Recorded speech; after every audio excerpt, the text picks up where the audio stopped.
7वें दिन तक्षक ने आके उनको डस लिया। सुखदेव जी 7 दिन तक एक जगह क्यों रुके रहे और परीक्षित ने ऐसा कौन सा अपराध कर दिया जिसके कारण 7 दिन में मरने का उनको श्राप लगा? महाराज, ये निवेदन है, आग्रह आप समझाइए। तब सूत जी ने पुनः ऋषियों को साधुवाद कहते हुए, उनकी भूरी भूरी बार बार प्रशंसा करते हुए छोटा सा महाभारत का प्रसंग लिया है इन 2 बातों को समझाने के लिए। सूत जी कहते हैं, ऋषियों, बात उस समय की है कि यदा मृदे कौरवं सृंजयाना वीरे स्वतो वीरगतिं गतेषु ब्रकोदरा विद्गदाभिमर्श भगनोरुदण्डे धृतराष्ट्रपुत्रे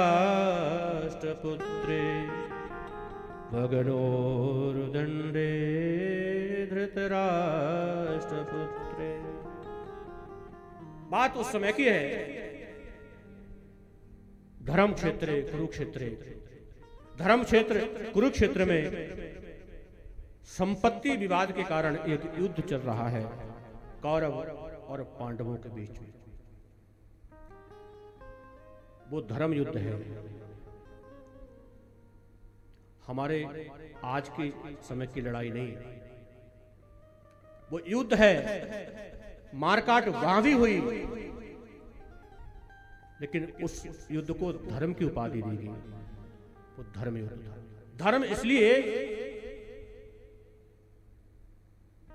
कि जब दिन में कौरव और पांडव आपस में लड़ते थे, एक दूसरे पर निशाना लगाते थे, बाण मारते थे, हाँ, और जब शाम को युद्ध विराम होता था तो सब एक दूसरे का हालचाल पूछने जाते थे,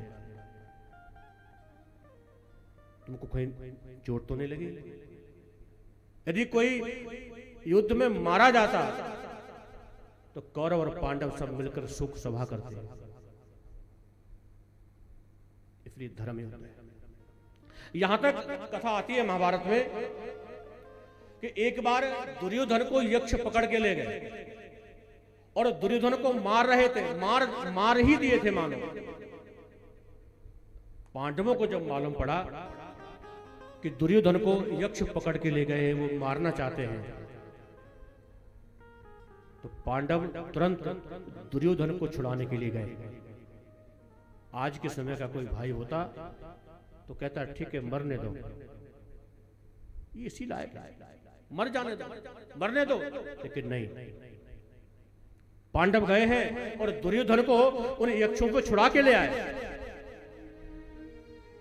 इसलिए ये धर्म युद्ध। हाँ, उस धर्म युद्ध में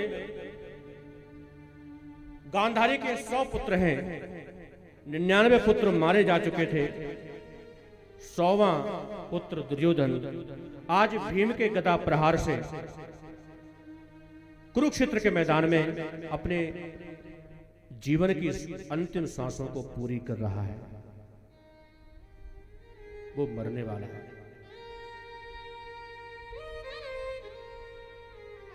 उस दुख की घड़ी में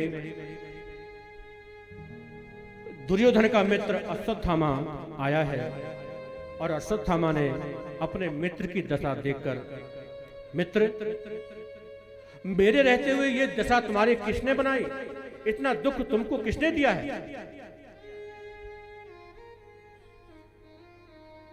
आप इतने परेशान क्यों हो? तब दुर्योधन ने महाराज रुधे कंठ से कहा, मित्र तुमको क्या बताऊं, ये दशा बनाने वाला कोई और नहीं है, तो ये 5 पांडव ही हैं। इन 5 पांडवों को मारने के लिए मैंने अभी अपने सगे संबंधियों को खो दिया। 100 भाइयों को में से 99 मारे जा चुके, 100वां मैं भी मरने वाला हूं, लेकिन पांडवों का मैं बाल बांका नहीं कर सका। अब तो मैं ही मरने वाला हूं। अश्वत्थामा ने कहा, मित्र तुम चिंता मत करो, जो कार्य तुम ना कर सके आज वो कार्य मैं करके दिखाऊंगा। जो कार्य है तुम्हारे सगे संबंधी न कर पाए, आज वो कार्य मैं तुम्हारा मित्र करके दिखाऊंगा। अच्छा, मतलब बोले पांडवों को मैं मार के आऊंगा। ओ मित्र तुम बहुत अच्छे हो, जो कार्य हम न कर सके वो कार्य तुम करोगे। यदि तुमने झूठे ही मुझे कह दिया कि मैंने 5 पांडव मार दिए हैं, क्योंकि मैं उनको देख नहीं पाऊंगा, देख तो नहीं सकता। झूठे कह दिया तो मैं कैसे मानूंगा कि तुमने 5 पांडव मार दिए हैं। अश्वत्थामा बोला, अच्छा तुमको मेरे किए पर विश्वास नहीं है तो कोई बात नहीं, 5 पांडवों को मारकर उनका सिर काटकर तुम्हारे सामने लाके रख दूंगा, तब तो मानोगे ना कि मैंने 5 पांडवों को मार दिया। बोले हाँ मित्र तुम बहुत अच्छे हो। हाँ, और उसी समय अश्वत्थामा पांडवों को मारने के लिए चला है। रात्रि के समय, अर्धरात्रि का समय है, घनघोर अंधेरा है, सब पांडव अपने अपने शिविर में सोए हैं गहरी नींद में, और द्वारिकाधीश समझ गए होने वाली घटना की। उनको पता चला, अंतर्यामी प्रभु सब जान गए कि आज मेरे भक्तों पर कोई कष्ट आने वाला है। कोई कष्ट आए उससे पहले ही उसको दूर कर दिया जाए।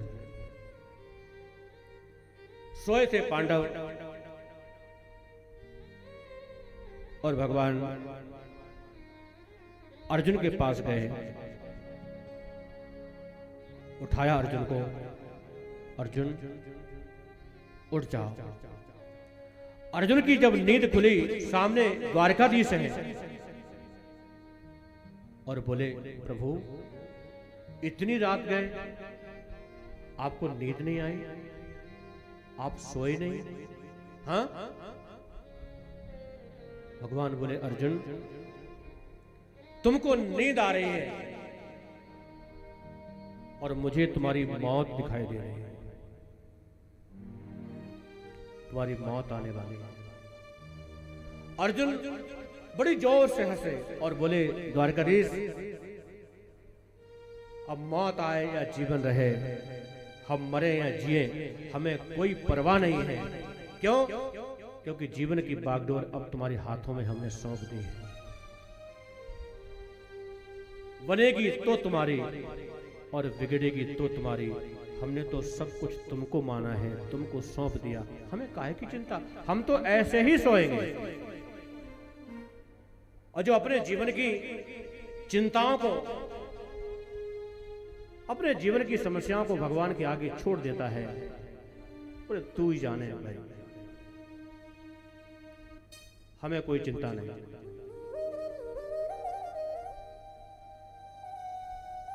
तो भगवान स्वयं उसका योगक्षेमम वहाम्यम, उसकी सारी चिंताओं को भगवान स्वयं दूर करते हैं, उसी की दूर करते हैं।